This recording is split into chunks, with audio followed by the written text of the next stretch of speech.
It's Wednesday, June 7th, and this is now on HNN. This was after a period of several hours of earthquakes leading up to it. After a 3-month pause, Kilauea is erupting again at Halemaumau Crater. We're talking with the Hawaiian Volcano Observatory on what we can expect with this event. An investigation is underway after a heart-stopping video shows a young child walking outside the railing of a Kaka'ako high-rise balcony. I know a lot of you are here for a particular reason, and I absolutely will give you all an opportunity to speak. Amid public outrage over their proposed 64% raises, the Honolulu City Council is hearing a bill today that would cap any outside income. Plus, wildfire smoke is clouding the air over millions of Americans. I'm Bradley Blackburn in New York City with the health concerns over this haze and how experts say to take precautions. These stories and more coming up on This Is Now.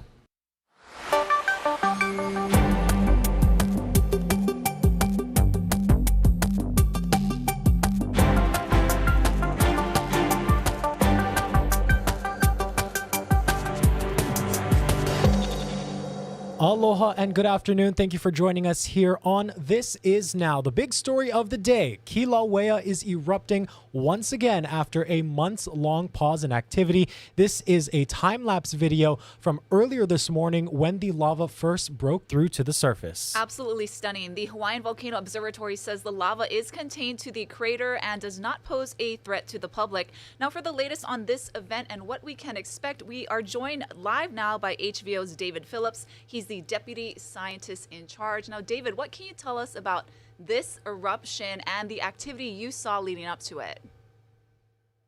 And so, as you said in the opening there, so Kilauea volcano is erupting again, and you can see it behind me. The main hazard right now is the VOG, which you can see is that blue cloud coming out behind me. And it's hard to see without a zoom lens, but there you can see red in the lava lake behind me as well. In terms of how this relates to recent eruptions at Kilauea, so far it's very similar to the eruption that we saw that started back in January 5th of this year that lasted until mid-March, and very similar to the eruption before that that started in September of 2021 and lasted through last year. In all of those cases, all the activity has been confined up here to within Halemaumau, and also in all of those cases, the eruption itself was preceded by intense seismic activity and ground deformation. And by monitoring those signals this morning, starting about 3:30 this morning, we were able to raise the alert levels, let officials here know that there was a high likelihood of the eruption starting, and it started at 4:44 a.m. this morning after a long night of earthquakes. Yeah, definitely. As you mentioned, you guys have been tracking some of these warning signs for quite some time now. Obviously, predicting eruptions is nearly impossible, but how certain or were you guys prepared for something like this to happen today? Yeah, that's a very good question, and every eruption is different. That being said, there is a pattern that we see of these eruptions here at Kilauea Summit.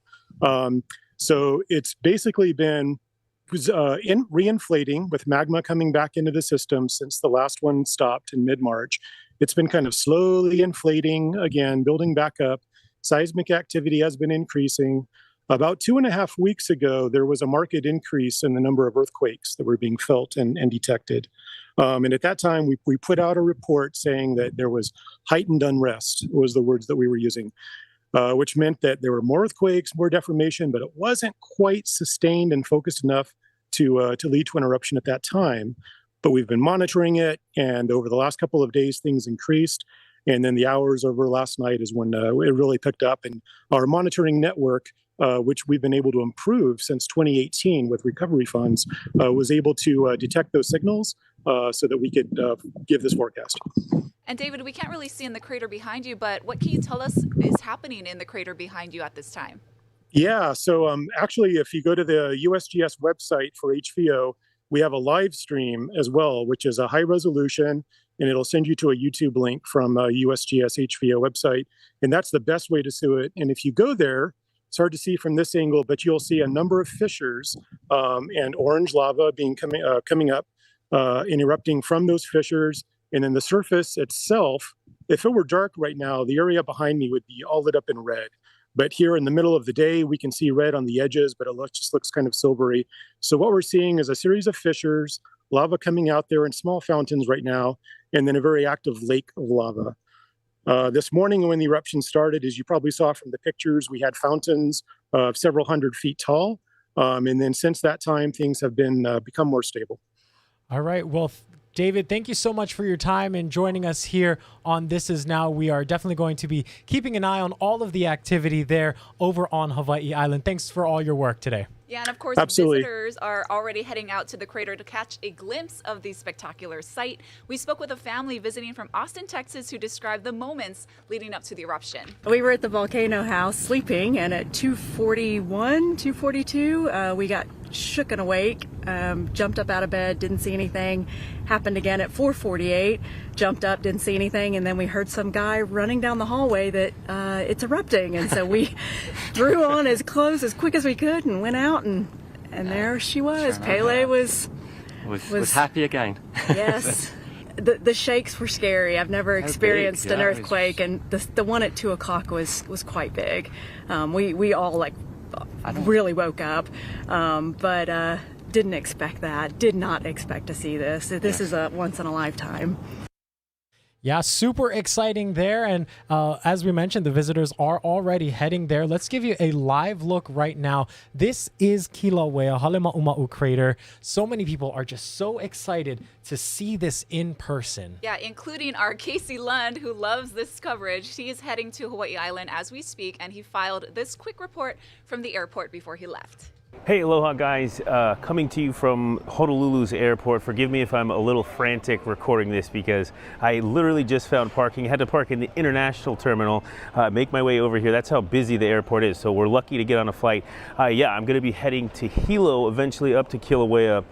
My flight departs here in about 10 minutes, so I'll make this quick. I just wanna talk briefly about how excited I am to get over there and show people what's happening and to see it myself, but I temper that excitement with always the reminder that, especially for folks that completely lost everything during the 2018 eruption, there's always a little sense of anxiety whenever a new event happens. Our last one, of course, was in January of this year, and then it was paused for a while, and here we go again. But it was so amazing to see this morning that first event down in the crater, and you saw how huge that first fountain was, and then how quickly Halemaumau Crater filled up as we watched it live happen on sunrise. So as we get over there, we're going to be talking to the National Park Service. I know we've heard from them. You've heard from USGS, who reminds people that so far right now things are contained to the crater. They don't seem to be going down into the lower east rift zone, and that is the big concern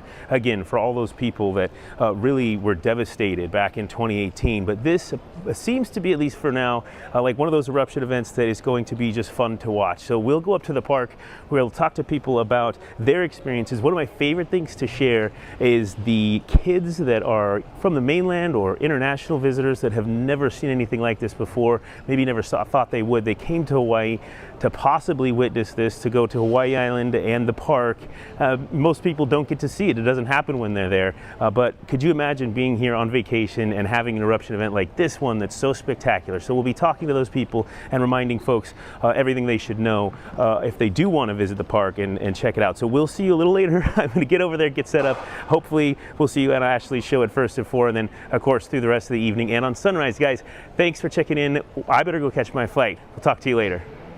Glad he made it. Yes, definitely. And he is no stranger to this coverage. As you heard, he does this quite a bit. Every time this happens, we send him down over to Hawaii Island. We're going to be keeping a close eye on all the activity over there on Hawaii Island and provide more reports coming up on later editions of Hawaii News Now. Once again, a live look at Kilauea and Halemaumau Crater. Kind of a little bit subsided, not what it was this morning, but again, we're keeping an eye on all of it. Let's go ahead now and give you a look at some of your other top stories around Hawaii.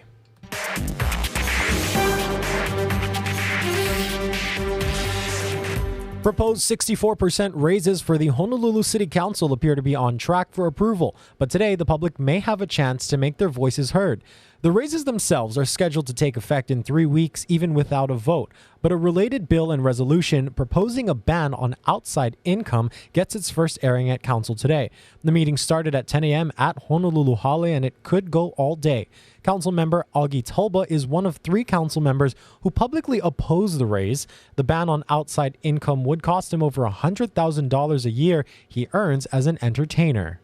The whole point in this bill does not address full-time, part-time, does not address vacation, does not address when do you campaign, does not address what I do on my private time, Saturday and Sunday. The idea is to get council members to work full-time here at Honolulu Hale and devote their 150% of their efforts into policy making that affect the lives of of people who live on this island. Now, Council Chair Tommy Waters says he'd prefer the income ban be a charter amendment that voters would approve. He still argues the raise to $113,000 a year is justified, and he says it would be a conflict of interest to allow council members to vote on it, even if they want to vote against it. A measure requiring Narcan at Oahu bars and nightclubs will also be heard by the City Council today. Council member Tyler Dos Santos Tam introduced Bill 28, which would mandate high-risk venues carry the overdose antidote. This comes after a suspected mass overdose that killed 2 people and sent 3 others to the hospital. President Biden is urging both sides in the West Coast port's labor dispute to continue collective bargaining so that the employees and workers can reach a mutually beneficial agreement. The largest terminal at the Port of Long Beach shut down for the day shift on Monday after workers walked off the job, and the Port of Oakland closed on Friday. Matson says so far just one of its vessels is delayed a day. Fears of a potential strike have caused some Hawaii residents to start stocking up on supplies. A warning now, this next story is graphic and sensitive in nature. Heart-stopping moments in Kaka'ako yesterday as a young boy was seen walking outside of a railing of a 19th floor apartment. Now, the boy is safe. All of this unfolding moments after a woman fell from the unit in an apparent suicide attempt. Our Jolani Martinez has the details. Word of today's tragedy quickly spread here in Kaka'ako. Neighbors we spoke with were too shaken to talk on camera and worried about the child's safety. Police confirm the boy seen in this dramatic video is safe. He ended up outside the railing on the 19th floor of Keaho Place on South Street at about 11:20 this morning. Police say moments before this, a 38-year-old woman fell from that unit in an apparent suicide attempt. She was taken to a hospital in critical condition, and the boy was pulled in by a neighbor. A witness told us the boy was crying uncontrollably and screaming for his mother. Family therapist Britt Young says a trauma of this magnitude could shape his entire life. At this age, developmentally, most children who are confused about an experience automatically put blame on themselves and wonder, was this my fault? And this might be something that this child experiences and also something that he will have to overcome. It can be very challenging. Dr. Deborah Gabert of the State of Hawaii Suicide Prevention Task Force says the Hawaii Cares Line is not only for those thinking of hurting themselves, but for their loved ones.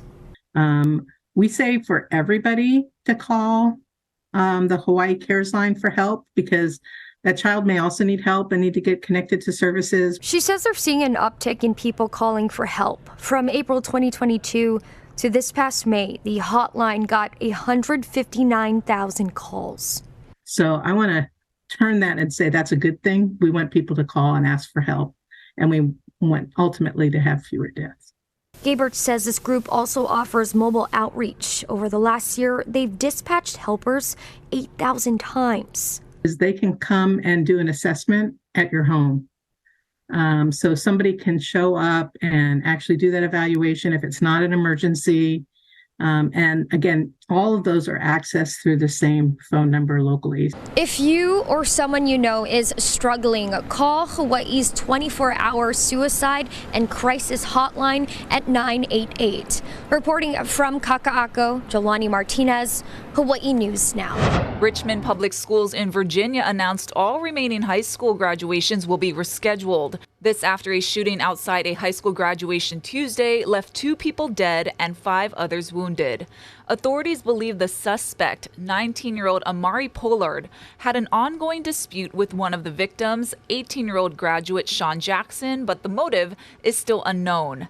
Jackson and his 36-year-old stepfather were killed. A 31-year-old gunshot victim is in the hospital with life-threatening injuries. Now, the shooting happened in Monroe Park on Virginia Commonwealth University's campus, across the street from the theater where the ceremony took place. The others who were injured include a 9-year-old girl who was a relative of the deceased and hit by a car in all the chaos. This is a mass shooting, but we don't believe it was what is typically referred to as an active shooter. This was targeted at one individual. For this to happen at a high school graduation, I know many are overcome with grief, and I know that many are very angry right now. Well, let me be clear to Richmonders. We will heal, we will recover, and this will not break us. It's unclear if Pollard is a high school student. Police are seeking second-degree murder charges against him. Well, tens of millions of Americans in the Northeast are under air quality alerts as hundreds of wildfires are burning in Canada. Now, this is prompting concern for the most vulnerable. CBS News correspondent Bradley Blackburn is in New York. The New York City skyline is shrouded in smoke, and there's a haze over Washington, D.C. When the sun comes out, it has this strange glow about the city. Air quality in the cities is now among the worst in the world. The levels of health concern, it really sent shockwaves throughout the entire city and this region. Schools in New York and Washington canceled all outdoor activities, and Writers Guild picket lines were halted. The bad air quality extends south to the Carolinas and west to Cleveland and Indianapolis. I noticed that it looked smoggy, effectively smoggy, but it had that distinct smell of smoke. The Air Now app from the EPA gives real-time information about air quality where you are. Very unhealthy here in New York City right now. And in these conditions, doctors warn against exercising outside and advise wearing a high-quality mask. Other advice includes keeping your windows and doors closed, running air conditioning on a recirculation setting, using air purifiers, and staying inside as much as possible. Those suggestions are a way of life for those living in areas with year-round air quality issues, like Delhi, India, or Beijing, China. The fine particulate matter in the air can get into people's lungs, cause inflammation, and worsen conditions like asthma, chronic lung disease, or underlying heart conditions. The unhealthy air is expected to stick around for the next few days as officials in Canada say hundreds of intense fires there continue to burn. Bradley Blackburn, CBS News, New York. Pope Francis is resting comfortably tonight after an unexpected 3-hour abdominal procedure. The Vatican says the 86-year-old pontiff was put under general anesthesia for a hernia repair and is expected to be hospitalized for several days. The operation comes 2 years after his last abdominal surgery, when doctors removed part of his colon because of diverticulitis. Supreme Court Justice Clarence Thomas is getting an extension to file financial disclosures. Federal law requires all justices to publicly disclose their personal financial interests from the past year, including income, investment, gifts, and spousal salaries. Justice Thomas missed Wednesday's deadline to file, but is getting a 90-day extension. The extension comes at a time of scrutiny concerning his finances, notably his failure to disclose years of lavish trips and real estate deals with GOP megadonor Harlan Crow. The extension also means any information about Thomas's dealings with Crow may not be released until after the end of the Supreme Court's term, which will include major rulings on elections, religion, and affirmative action. Thomas has issued a statement about his use of private jets and yachts, saying he had been told that under the rules in effect at the time, he did not have to disclose the gifts. Justice Samuel Alito is also getting an extension to file the disclosure. Hurricane season is underway, and our First Alert weather team wants to make sure you're ready. HNN will be airing a special tonight going over the 2023 hurricane outlook. Here's Chief Meteorologist Jennifer Robbins. Devastating hurricanes like Eva and Iniki have wreaked havoc on our islands before, causing billions of dollars in damage. But it's been several years since we've seen a real threat. Hurricane Douglas bypassed the islands in 2020. We let down our guard because we haven't seen the destruction from a hurricane, so we don't know firsthand what it looks like and what we need to do. So the tendency would be to under-prepare for that. Our odds are much higher this year as we transition to El Nino conditions, with warmer waters that create a breeding ground for storm activity. Scientists also say warm conditions from climate change could make storms stronger in the future. What we need to do is more of these worst-case scenarios to develop a greater sense of urgency. Tonight, we'll dig into the science behind the storms. Those systems can bring intense rainfall, flash flooding, tornadoes. And also the expert advice to protect your family from any threat. 14 days of supply. They need to look at their home, at work, and also like in their cars. We'll also explore Hawaii's long-lasting traditions and cultural connections to nature and the weather. So Kane Hekili, the god of thunder, and then you have Hekili, the thunder itself. That's all in our First Alert Weather Special, Hurricane Season 2023. Watch it tonight at 5:30 on KHNL and at 6:30 on KGMB and K5. I'm First Alert meteorologist Jennifer Robbins, Hawaii News Now. Thank you so much, Jennifer. Yes, once again, keep an eye out for that special report. Let's take you live back to Kilauea. Very calm scene there right now, but we are keeping a very close eye on all the activity. Let's go ahead and give you a look at your island weather with Guy Hagi.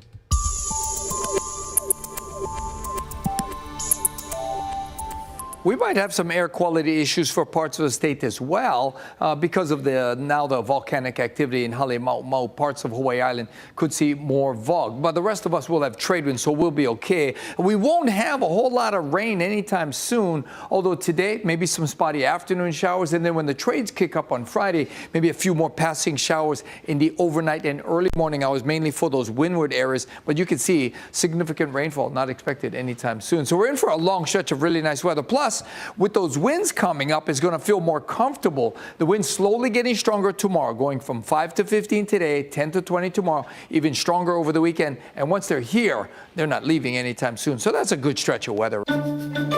Time to take a look at some news from the feeds. Astrid Gilberto, the Brazilian singer who recorded the famous song The Girl from Ipanema, has died. She was 83 years old. Gilberto became an international star after she recorded the song in her 20s. She released at least 16 original albums dating back to her debut in 1964, and her last album, Jungle, came out in 2000. She was inducted into the International Latin Music Hall of Fame the same year. Her cause of death was not immediately known. All right, it's time to end today with some good news now, and we got a couple stories for you. The first one is a rather interesting one. Take a look at this dog. It is now in the record books for the longest tongue. This is a Lab Shepherd mix from Louisiana at 5 inches long. Zoe now holds the record for longest tongue on a living dog. Her owner also says Zoe is friendly, but if you pet her, she might slobber all over you. I can imagine. Look at that face. They've got a record for everything these days. Yeah. Well, you could see something new on Taco Bell's menus. It's something vegan. So Taco Bell says it's now testing a vegan version of their popular Crunch Wrap entree. The new version includes a plant-based protein topped with 2 vegan sauces wrapped in a crunchy tostada shell. And no word on when they might be sold nationwide, but Taco Bell has appealed to vegetarians and vegans for years. In 2019, it even rolled out a vegetarian menu, and Taco Bell says nearly a quarter of its sales last year came from its vegetarian options. The longer the tongue, the more you can clean your plate after eating the Taco Bell. Thank you all so much for tuning in. Once again, keep an eye out for our hurricane special airing later tonight on Hawaii News Now.